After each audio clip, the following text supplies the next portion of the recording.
이곳 대구에서 자유국가 보수의 원칙이 이 대구와 경북에서 살아나야 합니다, 여러분.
서로 다른 생각을 가진 사람들, 그들이 만든 각양각색의 불빛들이 모여 하루를 밝히는 도시의 일상. 인구 250만의 도시 대구의 풍경도 여느 도시와 다를 것이 없다.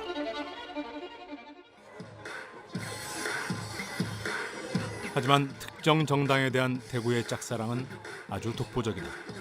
40여 년 동안 정당의 이름은 여러 번 바뀌었지만 대구는 언제나 변함없이 그들을 일방적으로 지지해왔다.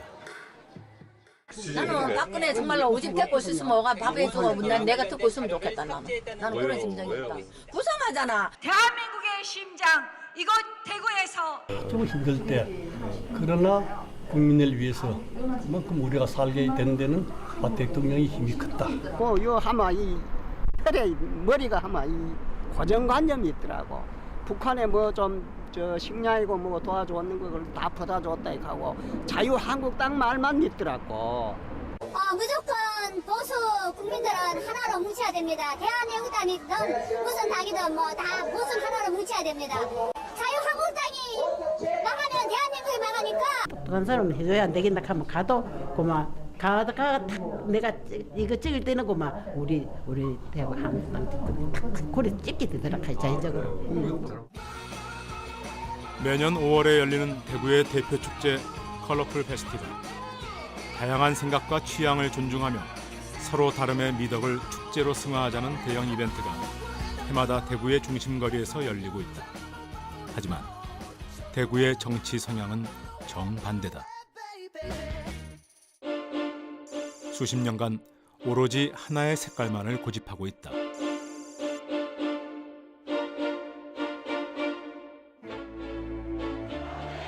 (2016년) 겨울 대한민국을 뒤흔든 촛불혁명. 박근혜 정권을 무너뜨리며 적폐 세력에 대한 준엄한 경고를 던진 이 놀라운 사건은 역설적이게도 진정한 보수의 가치를 다시 생각하게 만들었다. 우리 이제 많은 우리 국민들이 그런 보수적인 가치, 이 시대에는 보수적인 가치가 보다 중요하다라고 보고 선택을 했으면은 거기에 합당한 정치를 하고 경제를 하고 해야 될 텐데 그러지 못했다 이겁니다. 보수적인 가치 중에 매우 중요한 것 중에 하나가 노블리스 오블리제, 소위 말하는 어떤 이 가진 자의 어떤 책무, 이런 부분이거든요. 근데 그런 면에서 보면은 이명박 정부 또 박근혜 정부가 우리가 유권자들이 참 보수적인 그런 가치, 그런 정책을 성공적으로 구현하기를 바랬습니다만은 그러지 못했다. 그런 면에서 보수적인 가치가 문제가 있는 게 아니고 그런 가치를 구현하겠고 또 국민들을 위해서 성공적으로 추진하겠다고 약속했었던 그 정당과 정치 지도자에 대한 문제다 이렇게 보고 있습니다. 모두가 보수를 말한다. 너나 할 것 없이 대구의 정치 성향은 보수라고 단정짓는다. 그렇다면 보수란 무엇인가? 특정 정치 지도자와 정당을 지지하는 것일까? 생각해보면 우린 단 한 번도 보수의 가치, 정치에서 보수가 무엇인가에 대해서는 진지하게 생각해 본 적이 없다. 모두가 보수를 외치지만 그 누구도 보수가 무엇인가를 말하지 않았던 것이다.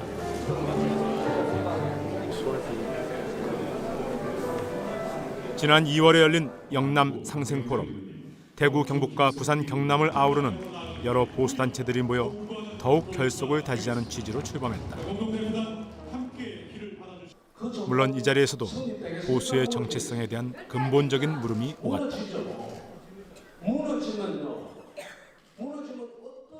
그 영남 지역이 어떤 그 보수의 어떤 심장이라고 할 수 있는데, 그런 쪽에서 봤을 때 그동안에 영남 지역을 같이 아우러서 같이 힘을 발휘하고 같이 갈 수 있는 그런 단체는 없었습니다. 없다가 이번에 저희들이 서로 힘을 합쳐서 어떤 그 한 길을 가게 됐는데, 어떤 보수의 그 기본 그 개념 자체를 저희들이 사실은 보수 어떤 그 층에서 볼 때는 배우지를 못했지 않습니까? 보수가 뭔지 진짜 집에 가서 식구들한테도 보수가 뭔지를 설명을 하고 설득할 수 있는 그런 걸 우리 자체가 교육을 받아본 적이 없었기 때문에 전파를 못하는 그런 걸 저희들이 아주 뼈 아프게 생각을 하고 있습니다. 그러다 보니까 여러 가지 어떤 그 세태에 따라서 시대 흐름에 따라서 막 흔들리는 개념이 있는데, 우린 보수적이란 단어에서 변하지 않고 오래 지속되는 보편적 가치를 떠올린다. 하지만 역사적으로 볼 때 보수는 서구 사회의 구체제를 뒤흔든 시민혁명과 시민사회의 형성과 관련이 깊다. 보수의 기본적인 가치는 저는 자유라고 봅니다. 그건 역사적인 맥락에서 시민혁명, 영국이라든지 프랑스 혁명, 그때 보면 구체제에 대한 자유, 이런 이 자유라는 이 가치, 이 자유는 본질적으로 이 민주라는 것이 뒷받침이 돼야 된다 이겁니다. 우리 국민이 자유롭기 위해서는 실질적인 선택을 할 수 있어야만이 자유롭습니다.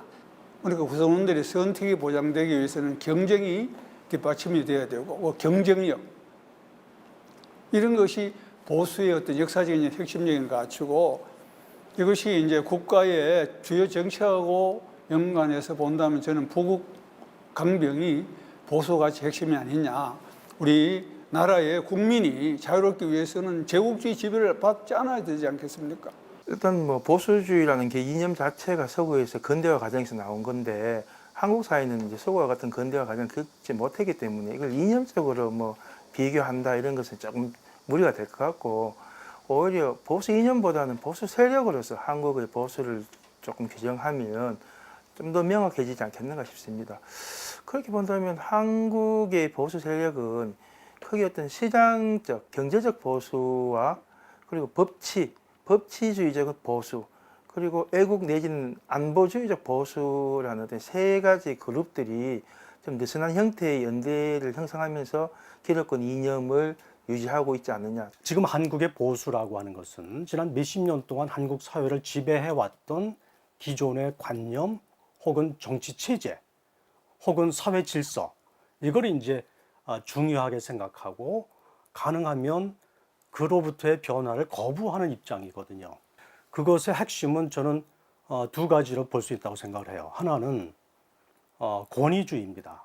이 권위주의는 물론 박정희 정권 때 뿌리내리긴 했지만 역사는 훨씬 더 오래전부터죠. 뭐 조선조까지 올라갈 수도 있어요. 어쨌든 수직적인 질서, 이 권위주의에 대한 어떤 믿음, 이것이 올바른 사회다, 이것이 안정된 사회고 이것이 도덕적인 질서다라고 하는 믿음이 있는 거죠. 이것이 이제 지금 현재 보수주의의 한 큰 축이 지금까지 내려오고 있는 것이고, 또 하나는 박정희 체제 때 더 이제 확고하게 뿌리 내렸는데 일종의 반공이죠. 그 다음에 이제 또 하나 더 들 수 있다면 기업 중심의 시장 자본주의를 적극적으로 도입해서 그걸 가지고 산업화 근대화를 했잖아요. 그러니까 기업 중심의 자본주의 질서입니다. 이것에 대한 믿음과 이것이 한국 경제를 이렇게 세웠다. 이것이 한국 경제를 말하자면 상당히 발전시켰다라고 하는 그 전통적인 평가, 거기서 오는 이 체제로 가야 된다라고 하는 믿음 혹은 추구, 이것이 이제 한국 보수주의에 덧붙여진 거죠. 보수와 진보의 대립. 그 뿌리는 1945년 광복 이후로 거슬러 올라간다. 광복과 함께 남과 북이 나뉘면서 남한 내의 좌우 대립은 치열한 정치 공방으로 이어졌다. 한국전쟁 이후에는 반공이 시대의 화두가 되면서 좌우 논쟁은 이전과 다른 양상을 띠기 시작했다.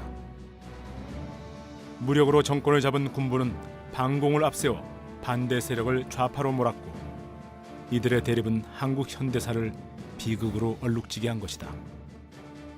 80년대 전후 한국 정치가 성장을 거듭하면서 좌우 대립은 진보와 보수의 논쟁으로 변했고, 정당들은 이를 그들의 정치 이념으로 삼았다. 이 중 보수를 정치 이념으로 취한 정당은 분단 이후 줄곧 권력을 독점해온 당이었으며, 그들의 핵심 지지 기반은 대구 경북이었다. 소상공인들은 기도 안 기울인다. 반에서 될 일이 아닙니다.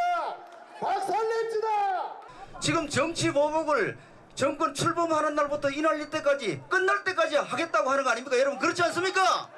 시장 경제를 무너뜨리고 있어요. 시장 경제 자유 우파의 핵심 가치인데 그거 무너뜨리려고 하는 거 이거 좌파 아닙니까? 대구 시민 여러분들부터 들고 일어나서 도와주십시오, 여러분.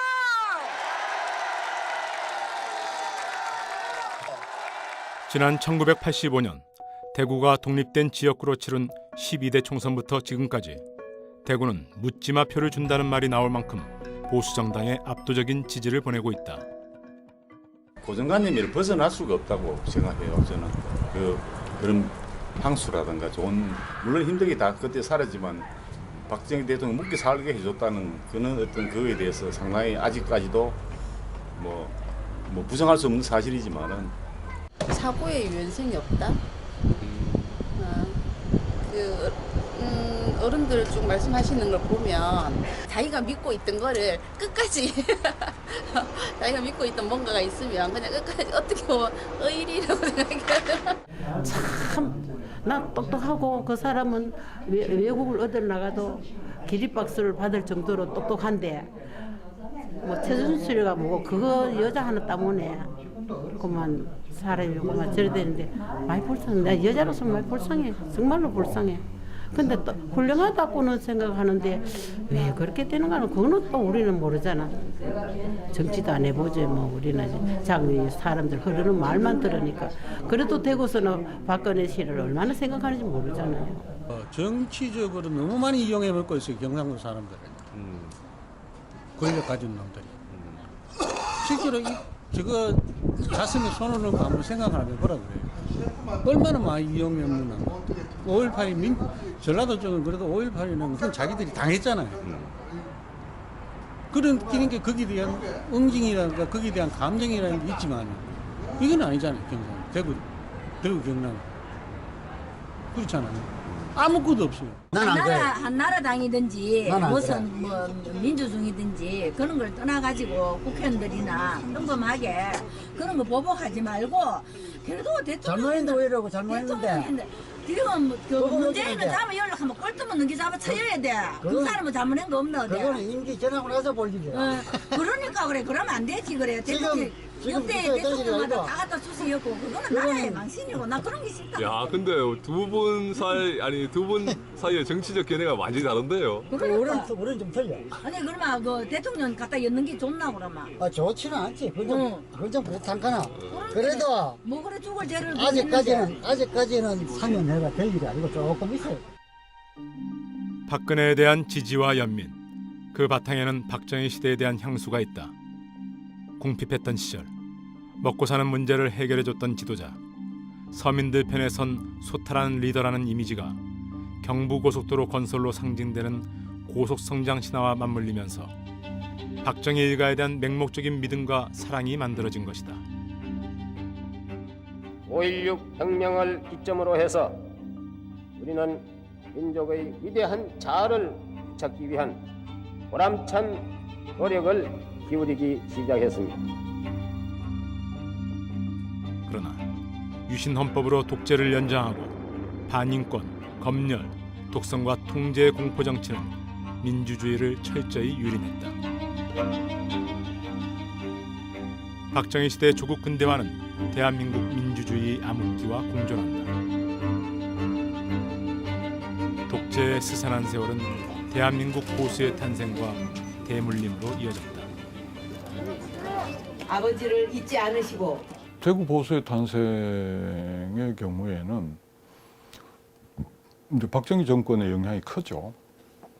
근데 뭐 박정희 정권은 대구의 보수만을 탄생시킨 것이 아니고 전국적으로 보수를 탄생시켰고 강남 보수를 탄생시킨 건데, 이 박정희 정권 시기에 이 지역의 정치 성향이 반드시 박정권을 지지하는 방식으로만 이루어지지는 않았습니다. 그러나 이제 이 경제개발 정책에서 특히 중화공업 단계로 넘어가면서 공업단지들이 이제 이 경부선을 타고 많이 만들어졌죠.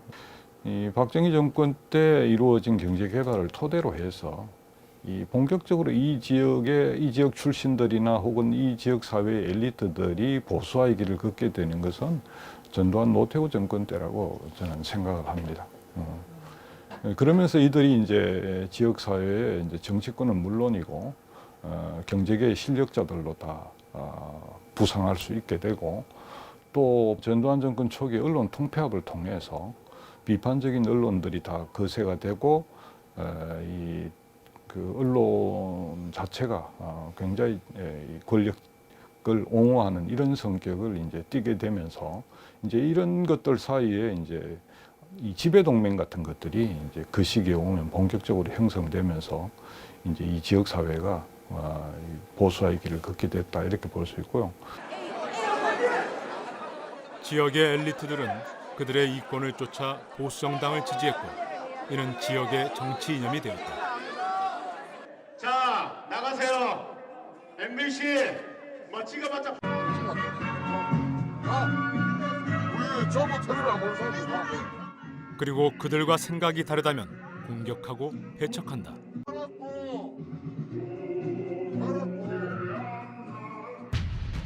보수 정당에 대한 지지는 대구의 주류가 되었고, 시대의 변화와 상관없이 시간이 지날수록 더욱 견고해졌다. 그 결과 대한민국의 정치 지형 안에서 대구는 보수의 섬이 되어가고 있는 것이다. 그 87년 이전에 군사정권 시절이나 혹은 71년 그 김대중, 박정희 선거 있거나 60, 70년대는 호남도 그랬지만 영남도 김대중, 김영삼에 대한 지지율이 꽤 높았고, 야당 지지 세력도 적어도 20%에서 30%까지는 됐어요.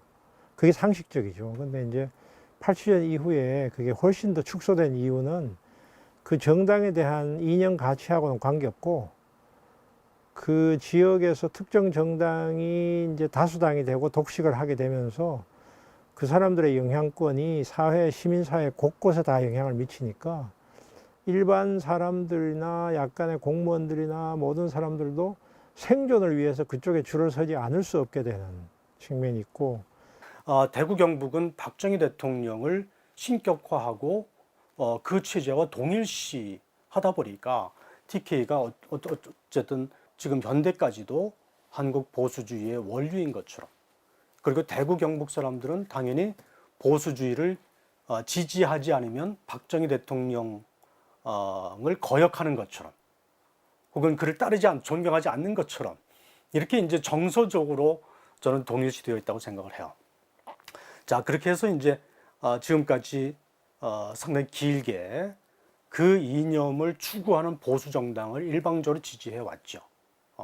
그거는 이제 사실 상호작용의 측면이 있어서 보수 정당이 대구 경북의 그와 같은 정서를 더 자극하고 동원해낸 측면도 있죠. 80년대까지는 실용적인, 실리적인 이유도 있는 거죠. 예를 들어 집권층과, 그러면 이제 대구에서 뭐 흔히 경북고로 대변되는 대구 엘리트들이 중앙에 대한 영향력, 그리고 중앙에서 이제 대구 지역에 대한 뭐 수혜 같은 게 이제 분명히 있는데, 한 80년대 이후 90년대, 2000년대 이렇게 가면은 그런 실질적인 수혜가 없는데도 불구하고 지지가 이어지는 거는 뭐 첫 번째는 일체감인 것 같아요. 지지라기보다는 우리라고 생각하는 거죠. 뭐 이런 거 있지 않습니까? 우리 가족이면은 미우나 고우나 내 새끼, 우리 부모, 뭐 조금 못해도 우리가 보듬어야 되고 또 기대야 되는 그런 인식들이 강한 것 같아요. 그리고 다른 정당들은 그걸 이제 깨 들어가지를 못하는 것 같고, 예를 들어서 이제 PK하고 비교해 본다면은 PK도 뭐 한때는 보수 정당에 대한 지지라든지 뭐 국회의원 숫자를 보면 대구, 경북 못지 않죠. 근데 PK는 아까 제가 말씀드린 일체감이 약한 거, 그리고 점점 좀 깨지고 있는 거, 그리고 뭐 민주당이라든지 이런 부분에 대해서도 자아들이 아니라 뭐 그래 이제 지지와 반대 영역으로 들어와 있는 것 같고, 얘들을 찍을 수도 있고 안 찍을 수도 있고. 근데 대구, 경북 지역을 보면은 여전히 그 유의미한 선택지로 들어와 있는 것 같지가 않다는 거죠. 특히 대구 같은 경우에 과연 다른 선택을 했을 때 사표가 발생하지 않고 유의미한 정치 세력을 키울 만큼의 어떤 정치 제도가 존재하느냐, 뭐 아직까지 소선거구제 하에서 그것을 만들어내기는, 그러니까 경쟁력 있는 정당을 만들어내기는 굉장히 힘든 상황이고, 그런 측면에서 보면 대구의 보수성이라고 하는 것은 어떻게 보면은 이 시민들의 어떤 자발적인 선택일 수도 있겠지만 어떻게 보면은 구조적으로 이 선택을 강요받은 부분도 없지 않아 있지 않을까라는 생각을 합니다. 한국 현대사에서 대구는 어느 지역보다도 나쁜 권력에 맞서 강하게 저항하던 곳이었다. 외세의 침탈을 막기 위해 싸우고 집권 여당의 부정부패를 비판하며 불의를 참지 못하고 분연히 일어난 민주의식이 드높았던 도시였다. 일제의 경제 침략에 맞섰던 국채 보상운동이 전국 최초로 일어났고 10월 항쟁으로 미 군정의 폭거에 저항하기도 했다. 이승만 정권의 독재와 불의에 가장 먼저 항거하며 3.15 마산의거와 4.19 혁명의 도화선이 된 대구 228 민주운동이 지금도 대구의 정신으로 추앙받는 것은 과거 대구가 어떤 도시였는지를 잘 보여주는 대목이다. 해방 후에 건국운동 과정에서 보면 대구 지역이 뭐 다른 지역에 비해서 당시에 자주적 건국운동이 굉장히 활발하게 전개가 됐던 이런 지역이었고요. 1946년에 그 미군정의 그 이제 일종의 정책 실패에 대해서 또 우리 민족의 그 요구가 반영되지 않는 일방적인 국가 건설 운동에 이제 저항해서 10월 인민항쟁이 일어날 때 그 시발이 된 것도 대구였던 것이고요. 4월 혁명의 가장 그 도화선이 됐던 228 학생운동이 4월 혁명의 시작이죠. 228이. 그게 이제 대구에서 먼저 시작이 됐고, 뭐 대구에서는 선거가 있었던 그 다음날 3월 16일에도 부정선거에 항의하는 뭐 대규모 시위가 일어났고, 4월 혁명 기간 내내 그 민주화운동에 최선봉에 섰던 지역입니다. 뭐 그런 걸 보면 대구가 다른 어느 지역보다도 소위 그 민주적으로 국가 운영이 되어야 된다. 또 자주적으로 우리 민족 문제가 해결이 되어야 된다 하는 이런 그 문제의식과 그런 실천운동에 굉장히 앞장섰던 이런 선도적인 지역이었습니다. 그래서 실제 그 시기에 뭐 국회의원 선출되는 구성을 보더라도 야당 국회의원이 많이 됐고, 그 대표적인 예가 1956년에 시행된 그 대통령 선거 때예요. 대구만 놓고 보더라도 그 선거 결과가 어떻게 나왔는가 하면 이승만 후보가 대구에서 한 3만 8천 표 정도 얻었습니다. 그런데 조방원 후보는 대구에서 10만 표 이상을 얻었어요. 그만큼 여기에서는 그 야당에 대한 또 민주화에 대한 요구가 뭐 대중들까지도 적극적으로 그렇게 나설 정도로 아주 그 왕성했던 지역이죠. 우리 현대사에서 대구는 늘 진보적인 항쟁의 도시였다. 하지만 그때 대구를 기억하는 사람은 많지 않다. 그 반대로 권력을 가진 특정 정치 세력을 오랫동안 지지해온 도시, 변화와 개혁, 소통이라는 시대적 요구에 무감각한 완고한 보수의 도시로 각인되고 있다. 이는 대구로 이주해 살고 있는 타지 사람과 외부인들에겐 이해하기 힘든 낯설고 기이한 풍경이기도 하다. 저희 장모님도 이제 그 TV조선 애청자이신데 그래서 저는 이 인터뷰를 이게 모자이크 처리를 해달라 해야 되나 이런 생각을 좀 했었습니다. 장모님 보시면 안 될 텐데 이런 생각을 좀 했었고요. 왜 그렇게까지 이렇게 그 약간은 조금 약간 맹목적인 보수를 지지하는 이유를 솔직히 잘 모르겠어요. 아무래도 정치나 이런 특정 당 지지하는 거에 있어서는 조금 약간 의아한 점도 있었거든요. 그러니까 다소 대구 사람이 보수적이다 생각은 하고 있는데 그래도 나의 부모님 세대나 조금 더 어른 세대는가 심하고 나랑 비슷한 세대는 그래도 좀 객관적으로 바라보지 않나라고 생각했는데 좀 저랑 비슷한 세대인데도 불구하고 주변 바라보면은 아직도 특정 당이니까 대구 사람이니까 거길 지지해야 돼라고 생각하는 친구들 보면 조금 놀랍긴 하죠. 그런 부분들이. 제가 보기에는 이제 대구는 그 대한민국 특히 산업화 과정에서 대한민국을 이끌었던 주체 세력들이 실제로 주로 대구 출신들이 대부분을 차지하고 그러다 보니까 실제로 대한민국을 이끌어왔다라고 하는 그런 데 대한 자기 정체성 또는 집단적인 경험 이런 게 굉장히 강한 것 같고 그것이 어찌 보면 굉장히 자부심이 강한 도시다 이런 느낌을 주지만 다른 한편으로는 이제 그것이 대단히 좀 권력지향적이다 이런 그 느낌도 주고요. 그것의 한 발현으로서 상당히 그 정치 의식이 응집돼 있다는 건 다른 면에서 보면은 좀 폐쇄적이다. 사람들이 맨날 대구는 왜 그래 막 이런 얘기 이제 듣기 싫고 저도 이제 시민 한 사람으로서 그러니까 뭐 꼭 보수 진보 막 보수가 그러니까 진보가 막 무조건 좋아 이게 아니라 그런 게 변화하는 요즘 시대의 분위기에 대구도 좀 바뀌었으면 하는 그런 좀 바람이 있어요. 2019년 봄 대구에서 발간된 첫 시사 종합 잡지 이츠. 대구 경북의 전직 언론인들이 모여 펴낸 이 잡지의 창간호에 아주 의미심장한 설문조사 결과가 실렸다. 현업에서 활동 중인 대구 경북의 언론인 절반 이상이 지역을 떠나고 싶다고 답한 것이다. 대구에는 희망이 없다는 것이 지역 언론인들의 솔직한 속내인 것이다.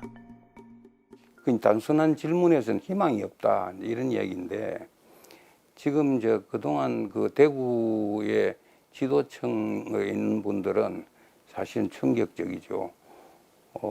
다른 직군에 있는 사람들도 마찬가지지만 특히 언론인이라면은 하나의 그 지역의 어떤 그 풍향계와 같은 역할을 하는데 이 사람들이 희망을 못 느끼는 도시가 됐다는 것은 굉장히 충격이다 이렇게 보고 있습니다. 제가 볼 때는 보수성하고 관련이 있다고도 봅니다. 왜냐하면은 이 보수성 자체가 잘못된 것라기보다는 그 과거에 이 보수적인 생각을 가진 그 지역 지도층이라든지 기득권층들이 자기 발전을 위한 어떤 그런 노력에서는 사실 많이 미흡하다고 봅니다.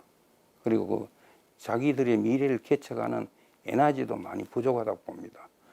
그런데 이런 이제 사회 지도층이나 또 이 전체 우리 대구 사회를 이끌고 갈 수 있는 그런 어떤 핵심적인 리더들이 이런 문제에 대해서 어떤 아젠다를 가지고 힘있게 밀어붙이지 못하는 이런 것 때문에 결국은 언론인들도 어디에 자기의 그 위치를 두고 어떻게 가야 될지 모르는 상황에서 결국은 불안해지고. 그렇다면 보수 정당에 대한 절대적 지지는 지역민들의 삶을 더욱 윤택하게 만들었을까? 대구의 경제 지표들은 아니라고 말한다. 매년 전국 평균 이하를 기록한 대구의 경제 성장률은 수년째 내리막길을 걷고 있고 1인당 지역 내 총 생산은 전국 17개 시도 중 최하위. 고용률과 청년 취업률 그리고 1인당 개인 소득 역시 전국 평균을 밑돈 지 오래다. 사실 대구의 이제 정치적 독점과 대구의 낮은 생산성, 대구의 낮은 경제 성장률 간에 뭐 어떤 계량 경제학적으로 분석해 놓은 결과는 없습니다. 그러나 다른 지역과 비교를 해보면 이제 그게 나타납니다. 비교를 해보면 지금 사실 대전 충남은 오히려 이 성장률 조금 올라가 있고 부산만 해도요. 부산은 사실 대구보다 훨씬 다양한 그런 지역입니다. 다양성 있는 지역이죠. 개방적인 지역입니다. 그런 부산은 오히려 약간 이 떨어지는 정도가 낮고 사실 최근 약간 반전하고 있어요. 좀 올라오는 분위기도 있단 말이죠. 그런데 광주하고 대구가 같이 동반 떨어져 왔다는 거예요. 광주도 지금 일당 독점을 오랫동안 지배해 왔습니다. 한 정당이. 대구도 그랬어요. 이 두 지역이 같이 떨어졌다는 자체는 뭐냐면 우리가 비교를 해보면 공통성이 나타난다. 두 지역이 다 정치적 독점이 오랫동안 지배해온 지역이다. 특히 대구는 더 그렇다는 거죠.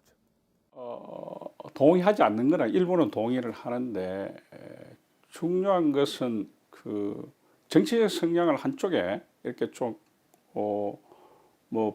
시민들이 보이고 또 한 정당을 쭉 이렇게 지지해 왔기 때문에 경제 지표상 소위 해서 지역 총생산이 제일 꼴찌다 이런 얘기를 많이 하시는데 그런 의미는 좀 있을 수는 있습니다.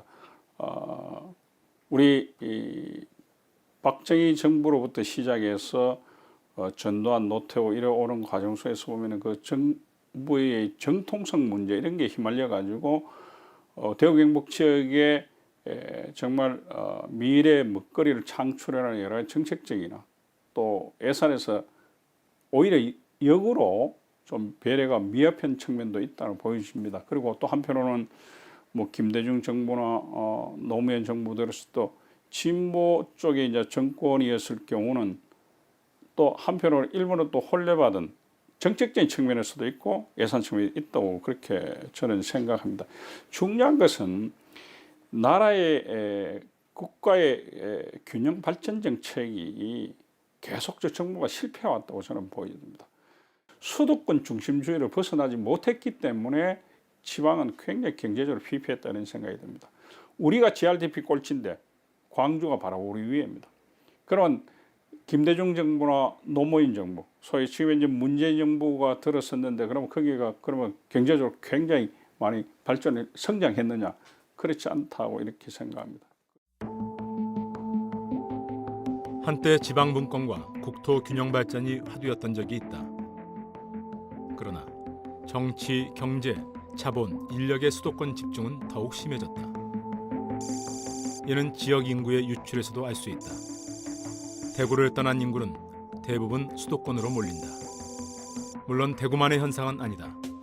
지역 인구가 빠져나가 수도권으로 집중되는 현상은 대구든 광주든 지방 도시라면 모두 겪고 있는 어려움이다.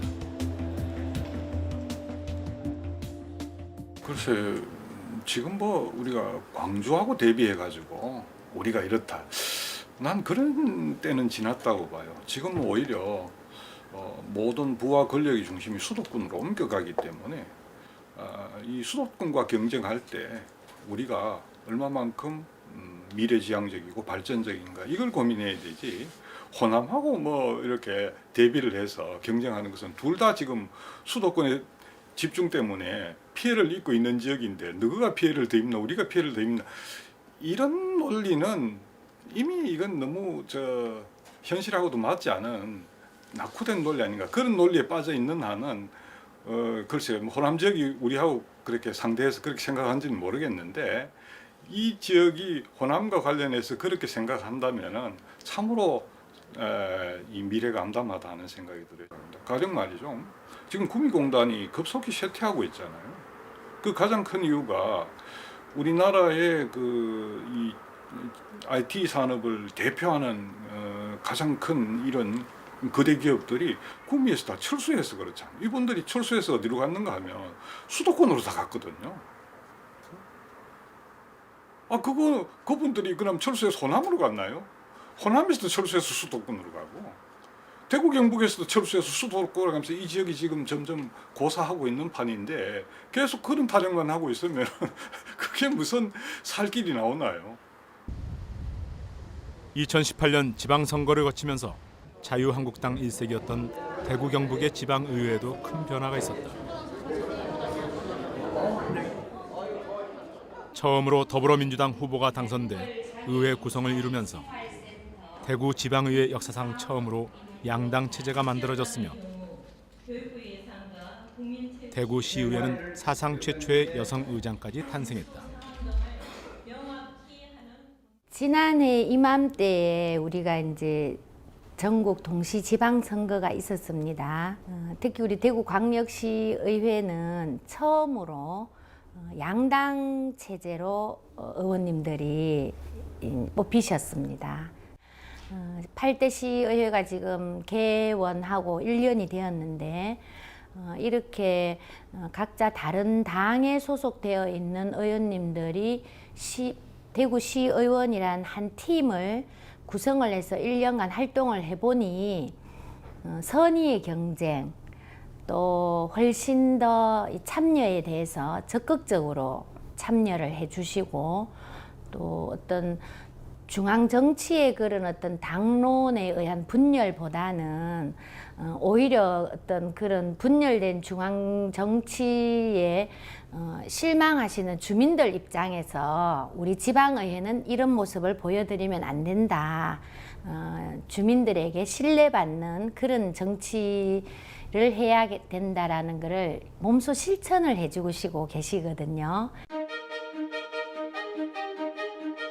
자유한국당이 지방의회를 독점하던 시대가 종식되자 자연스럽게 의원들 사이에 정책 경쟁이 활발해졌다. 중앙당만 바라보며 이념 논쟁에 매몰됐던 지방의회가 의회 본연의 기능, 의정 활동에 집중하게 된 것이다.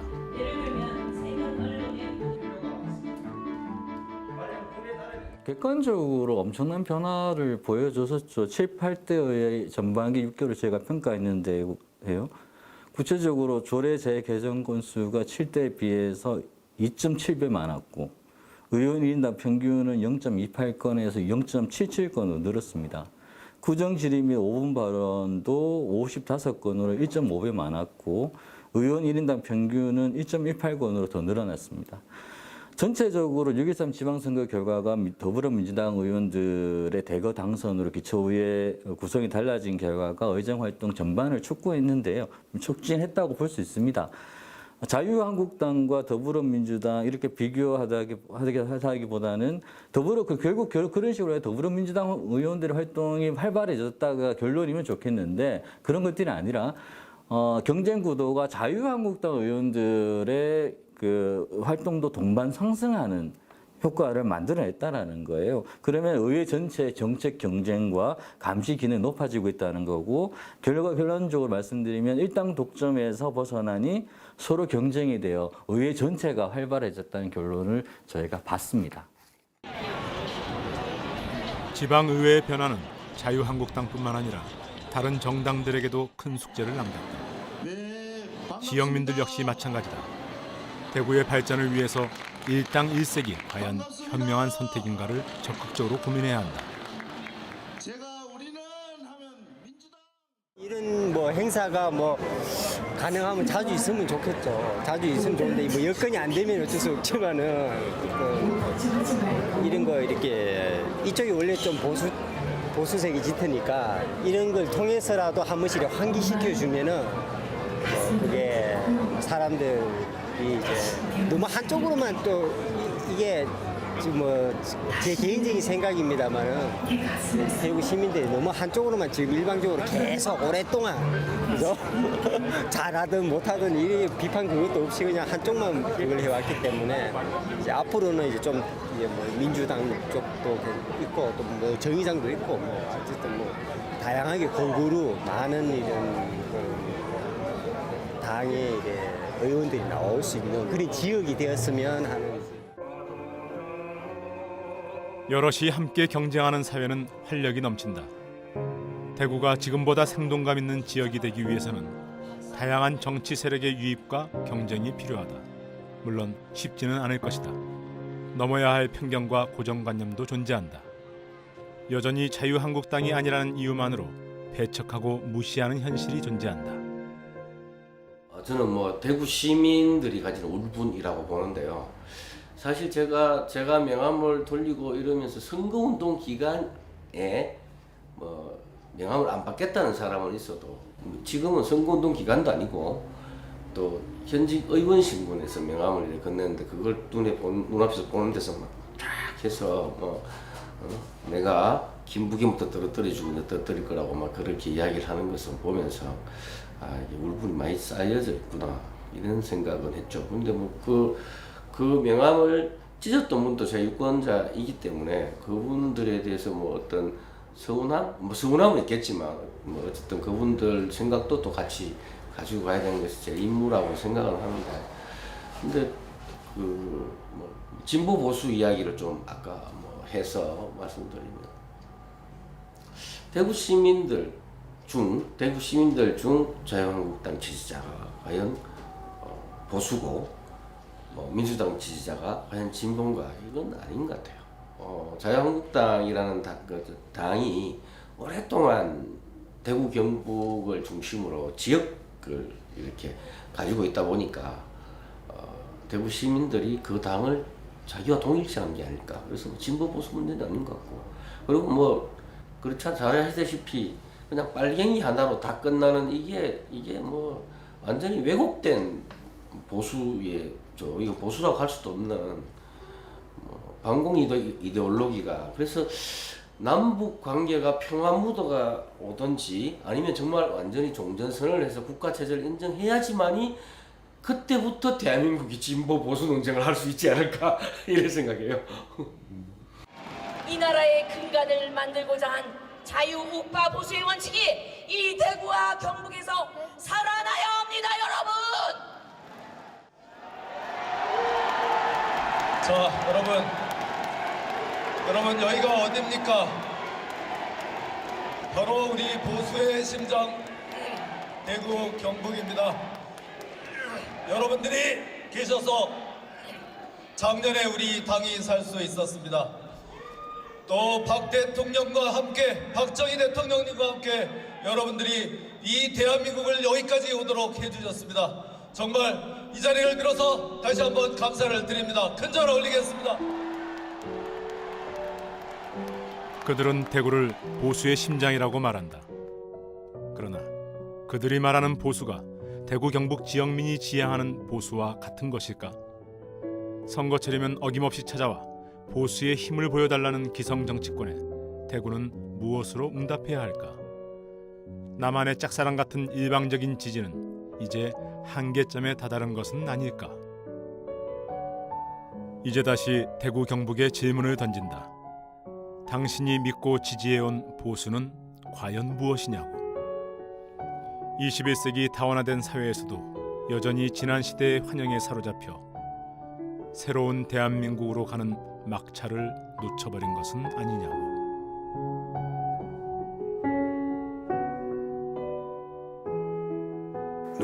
누가 봐도 인정할 만한 합리성이 사실 있어야 되는데 지금 보수는 그 합리성이 과연 있는가? 대구 지역의 어떤 보수성에 대한 우려는 이념적인 성향에 있어서의 어떤 보수성보다는 보수 정치인들에 대한 어떤 맹목적인 지지가 존재하는 것 아니냐. 사람들이 대구를 보면서 이제 말을 하기 시작을 하거든요. 당신들은 도대체 뭐냐? 지금 한국의 역사의 어떤 전환점에서 대구는 뭐 하고 있냐?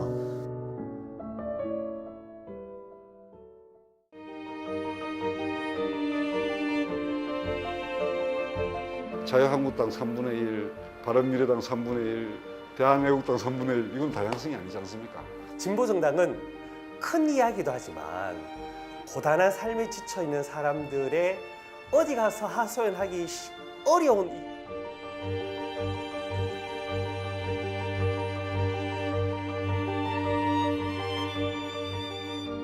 처음에 박정희 후보가 등장했을 때 호남 사람들이 박정희 후보에 대해서 어떤 지역적인 편견도 가지고 있지 않았더라 했습니다. 여러분 여기가 어딥니까? 바로 우리 보수의 심장. 대구가 보수라고 하는데 무엇을 지키고자 하는가?